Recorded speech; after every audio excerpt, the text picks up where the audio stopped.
हरे कृष्णा। तो आप सभी का स्वागत है आज की हमारी इस वीडियो में। तो हम लोग पढ़ रहे हैं pre requisites for further journey.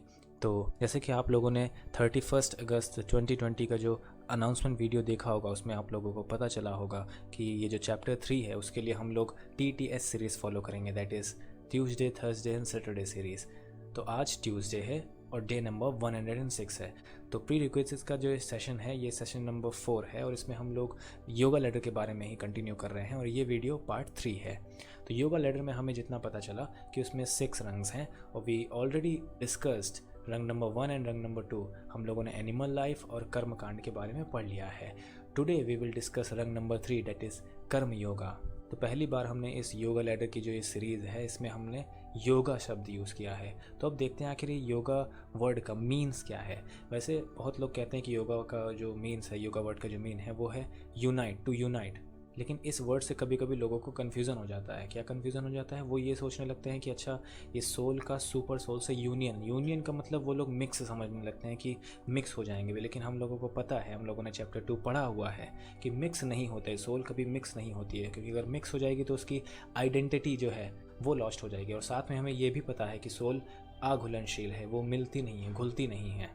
तो इसलिए ये जो शब्द है थोड़ा सा मिसलीडिंग सा हो जाता है अगर कोई कहे कि योगा का मतलब है टू यूनाइट। बेटर ये रहेगा कि हम उसको डिफाइन करें टू कनेक्ट। और किससे कनेक्ट होना है? To home? To the supreme absolute truth. हमारी जो सोल है वो सुप्रीम एब्सोल्यूट ट्रूथ से कनेक्ट हो जाए। वो कैसे कनेक्ट होगी? वही जो मीन्स हैं उसको डिफरेंट तरीके के योगा हैं। So here one is arising above the demigod level. मतलब कर्मकांड के जो लेवल था, जो कर्मकांड का जो फॉलोवर था वो डेमीगॉड लेवल पर था, उनकी अथॉरिटी को एक्सेप्ट करता था। लेकिन जो योगा के लेवल पर है वो absolute truth, supreme absolute truth के बारे में थोड़ा अवेयर होता है, तो वो उस डायरेक्शन में मूव कर रहा होता है। So it is different from karmakanda. Karmakanda binds but karma yoga frees और लिबरेट्स फ्रॉम मटेरियल बॉन्डेज।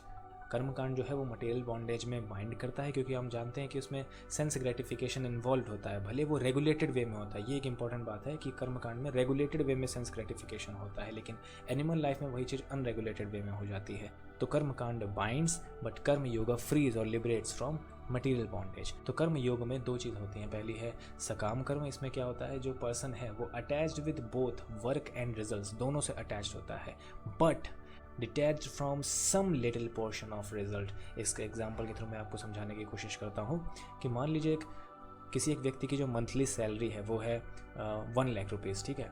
तो लेकिन फिर भी वो उस 1 लाख रुपीज़ में से 5000 रुपीज़ जो है वो भगवान के कामों के लिए दे देता है, समझ रहे? तो उसका जो रिजल्ट है वो उससे अटैच्ड है। एक्चुअली जो वर्क कर रहा है उससे भी अटैच्ड है और वो इसलिए कर रहा है क्योंकि उसको वो रिजल्ट मिले, दैट इज़ जो सैलरी मिले, अच्छी सैलरी जो उसको मिल रही है वो उससे अटैच्ड है। लेकिन फिर भी वो 5000, समझ रहे हैं, कुछ पोर्शन तो है जिससे वो डिस्चार्ज है, जिससे वो भगवान को दे रहा है, भगवान के कार्यों में लगा रहा है। तो ये सकाम कर्म में आ रहा है। दूसरा है निष्काम कर्म। इसमें क्या है, attached to work but detached to results. इसका मैं एग्जांपल के थ्रू आपको समझाने की कोशिश करूँगा। मान लीजिए किसी एक मंदिर में कोई फेस्टिवल है, ठीक है, उसमें भंडारा होने वाला है। तो कोई एक व्यक्ति है, उसको एक वर्क पसंद है, दैट इज़ खाना बनाना उसको पसंद है, ठीक है, वो काम अच्छे से कर लेता है। तो उसने क्या किया, ठीक है, अपने आप को वॉलंटियर किया कि मैं भंडारे के लिए खाना बना लूँगा, ठीक है। लेकिन जब खाना बना लिया, सब कुछ हो गया, तो फिर किसी और वहीं मंदिर के किसी पर्सन ने कहा कि आप ज़रा थोड़ा सर्विंग में भी हेल्प करा देंगे। तो उसने मना कर दिया, उसने कहा नहीं, मुझे केवल खाना बनाने में अच्छा लगता है, मैं वही कार्य करूँगा और कोई कार्य नहीं करूँगा। तो उसने साफ मना कर दिया। तो ये है attach to work but detach to results. कौन से रिजल्ट्स? क्योंकि उसने जो खाना बनाया वो किसी रिजल्ट का सोच करके नहीं बनाया, क्योंकि वो बस वर्क से अटैच था। अब यहाँ पर मैंने एक ब्रैकेट सा लगाया हुआ है कि complete understanding will come in next video. मतलब अभी मैंने जितना आपको निष्काम कर्म के बारे में बताया वो कंप्लीट अंडरस्टैंडिंग अभी नहीं है, वो आपको नेक्स्ट वीडियो को मिला करके, ये वीडियो और नेक्स्ट वीडियो मिला करके तब जा करके आपको ठीक से समझ में आएगा कि आखिर निष्काम कर्म है क्या। और निष्काम कर्म को ही हम लोग ओवरऑल कर्म योग मानते हैं, क्योंकि सकाम कर्म में ना अभी भी उसमें रिजल्ट्स की अटैचमेंट है। इसीलिए हम सकाम कर्म को जनरली थोड़ा सा सेग्रीगेट करके रखते हैं कर्म योग से। लेकिन फिर भी ये इसका पार्ट है तो ले सकते हैं। लेकिन जब भी हम अगर बोले कर्म योग की बात, तो सबसे पहले आपके दिमाग में बस एक ही चीज़ आनी चाहिए, दैट इज़ निष्काम कर्म योग। ओके, तो detachment and knowledge are connected to each other, ठीक है। डिटैचमेंट और नॉलेज दोनों एक दूसरे से कनेक्टेड है। डिटैचमेंट जो है वो तो हमको समझ में आ रहा है कि किससे डिटैचमेंट है, रिजल्ट से डिटैचमेंट है, लेकिन नॉलेज क्या है वो उसके बारे में हम थोड़ा समझते हैं। Knowledge means knowing the difference between matter and spirit. क्या आध्यात्मिक है, क्या भौतिक है, इन दोनों में डिफरेंस क्या है ये पता होना चाहिए। क्या है बॉडी, क्या है सोल, इन दोनों में डिफरेंस क्या है ये अगर किसी को पता है तो उसके अंदर उसके पास नॉलेज है।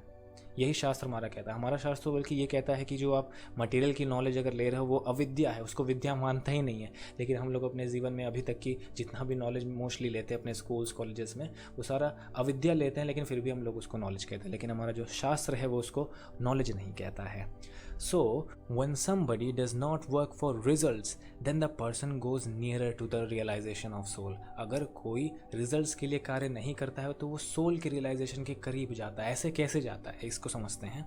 Because working for results means working for bodily sense gratification. Results के लिए अगर कोई कार्य कर रहा है तो वो बॉडली सेंस ग्रेटिफिकेशन के लिए कार्य कर रहा है। तो वो खुद को क्या समझ रहा है, खुद को क्या समझ रहा है, वो सोल तो समझ ही नहीं रहा, वो खुद को क्या समझ रहा है, बॉडी समझ रहा है।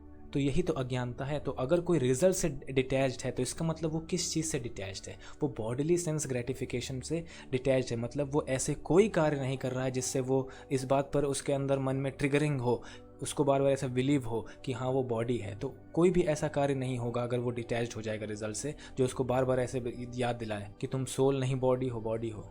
So, when somebody is detached from results, then he is simply detached from bodily conception. तो अगर कोई रिजल्ट से डिटैच्ड है तो वो अपने बॉडीली कॉन्सेप्शन से डिटैच्ड है। तो यही तो एक पहला स्टेप है। देखिए अब यहाँ पर मैं रिजल्ट्स के बारे में थोड़ा आपको बात करना चाहूँगा कि ये जो रिजल्ट्स हैं वो आखिर क्या है, ठीक है।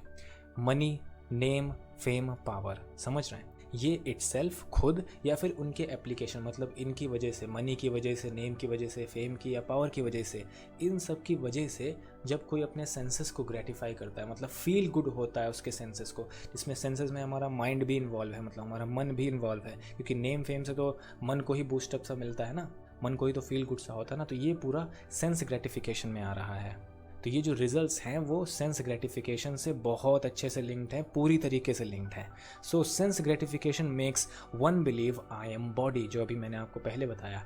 Therefore sense gratification leads to ignorance, अज्ञानता। यही तो अज्ञानता है, क्योंकि हम सोल हैं, ट्रुथ ये है आई एम सोल, और वो आपको सेंस ग्रेटिफिकेशन आपको क्या बिलीव करवा रहा है कि you our body, that is I am body, ये आपको बार बार बिलीव करवा रहा है। तो इसीलिए सेंस ग्रेटिफिकेशन की जो भी एक्टिविटीज़ हैं वो सारी इग्नोरेंस रिलेटेड हैं, वो आपको अंधकार की ओर ले जा रही है, इग्नोरेंस की ओर ले जा रही है। So till one is having the tendency of satisfying the senses, one can't become yogi. तो योगी नहीं बन सकता अगर उसके अंदर अभी भी ये प्रवृत्ति है कि वो अपने सेंसेस को ग्रेटिफाई करने की कोशिश करता रहता है।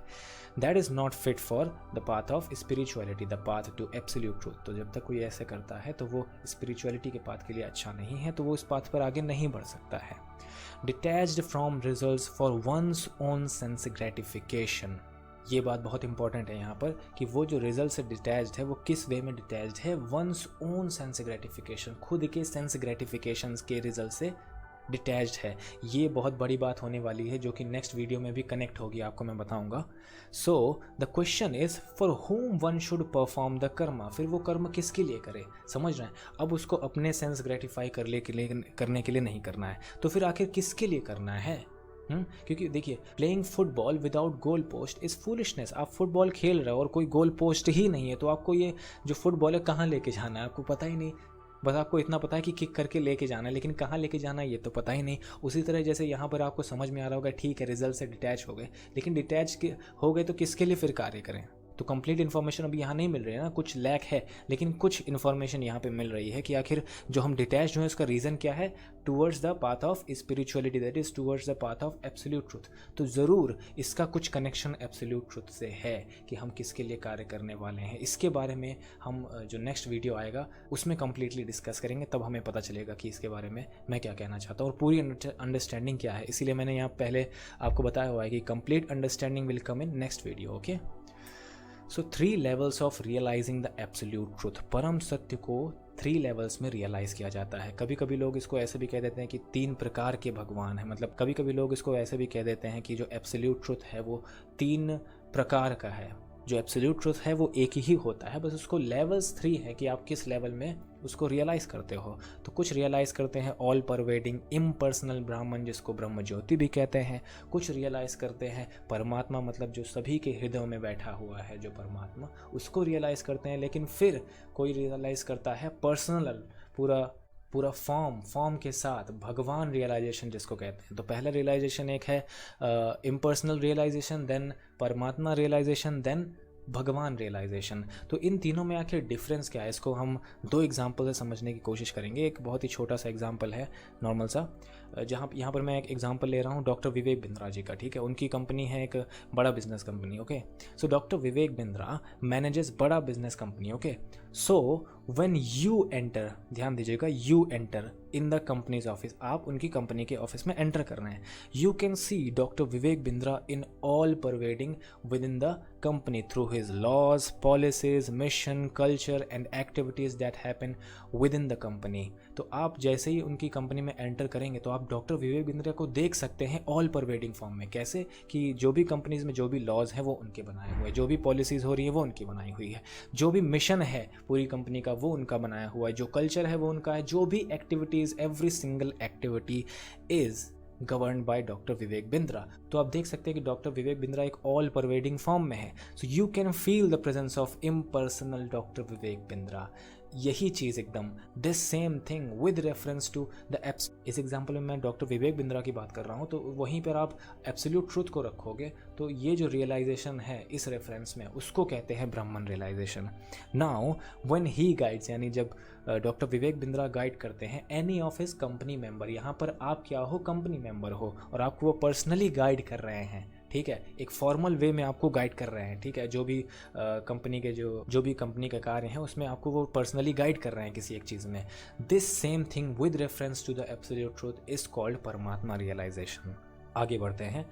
Now when you are one of his family member, मान लीजिए आप उनके एक फैमिली मेंबर हैं, then you know him in great detail. In great detail, आप उनको ग्रेट डिटेल में जानेंगे and the relation will be highly personal. समझ रहे, अगर हम तीनों में रिलेशन की बात करें कि पहले में तो आप बस एंटर किए, आप ज़्यादा रियलाइजेशन नहीं हुआ, लेकिन आपने ऑल परवेडिंग में डॉक्टर विवेक बिंद्रा को देखा एकदम इसी तरह। अगर एब्सोल्यूट ट्रुथ के रेफरेंस में बात करें तो वो ब्रह्म रियलाइजेशन हो जाता है।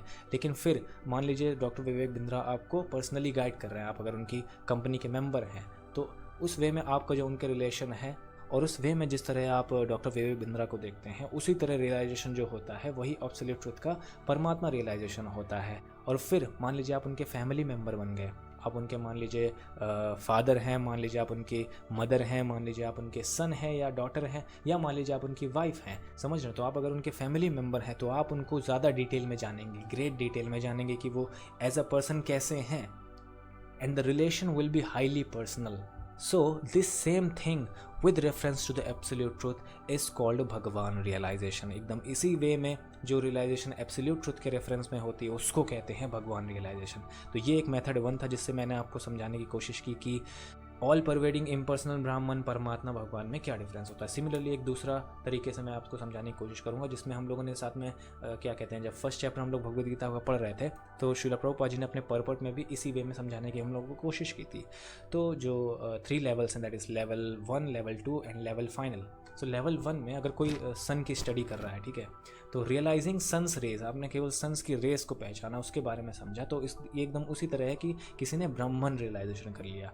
लेवल 2 में क्या है, अगर किसी ने सन की सरफेस को रियलाइज़ कर लिया, उसके बारे में समझ लिया, उसके बारे में सारी रिसर्च कर डाली, वो सब समझ लिया उसने, तो वो होता है परमात्मा रियलाइजेशन। फिर आता है लेवल फाइनल, मतलब रियलाइजिंग कंप्लीट सन ग्लोब। वो अगर आप पूरा का पूरा सन ग्लोब रियलाइज़ कर देते हो, जैसे कि हमारी पृथ्वी में कोर मेंटल क्रस्ट होते हैं, उसमें फिर आप देखो कि सन में कितने लेयर्स हैं, कितने अंदर तक की उसका कोर तक की क्या है, जितना भी डिटेलिंग है वो आप उसको समझो। तो अगर आप वो पूरी चीज़ समझ जाते हो तो उसी तरह है भगवान realisation. So this is how 3 levels of understanding the absolute truth. तो आगे जो योगा लेटर में 3 योग की बात होगी जो कि हम नेक्स्ट वीडियो में देखने वाले हैं, वो है ज्ञान योग, अष्टांग योग जिसको ध्यान योग भी कहते हैं, और भक्ति योग। इन तीनों के बारे में पढ़ेंगे। तो कर्म योग तो टोटल मिला दे तो टोटल 4 योग हो गए। तो अब साथ में ये भी हम लोग देखेंगे नेक्स्ट वीडियो में कि विच योगा इज टॉप मोस्ट, आखिर इन सभी योगा में से टॉप मोस्ट कौन सा है और वाई, आखिर वो टॉप मोस्ट है तो क्यों है, फिर साथ में हम लोग देखेंगे what is the opinion of the author creator of all these yogas, मतलब जिस पर्सनैलिटी ने, जो क्रिएटर है, जिन्होंने बनाया है, उनका क्या कहना है कि आखिर इन तीनों योगा में से टॉप मोस्ट योगा क्यों है। तो ये हम लोग जानेंगे नेक्स्ट वीडियो में। तो chant Hare Krishna and be happy. Shri Radha Raman Lal ji की पिक आपके सामने रहेगी, श्रीला प्रभुपाद जी चैंट करेंगे और हम लोग भी चैंट करेंगे उनके साथ, क्योंकि हम जब चैंट करते हैं तो हमारे जो हृदय की मलिनता है, जो भी कॉन्टामिनेशन है, वो दूर होती है, फिर हमें जो स्पिरिचुअल नॉलेज है वो अच्छे से समझ में आती है। तो आई होप आप चैंट करेंगे। हरे Krishna. Hare Krishna, Krishna Krishna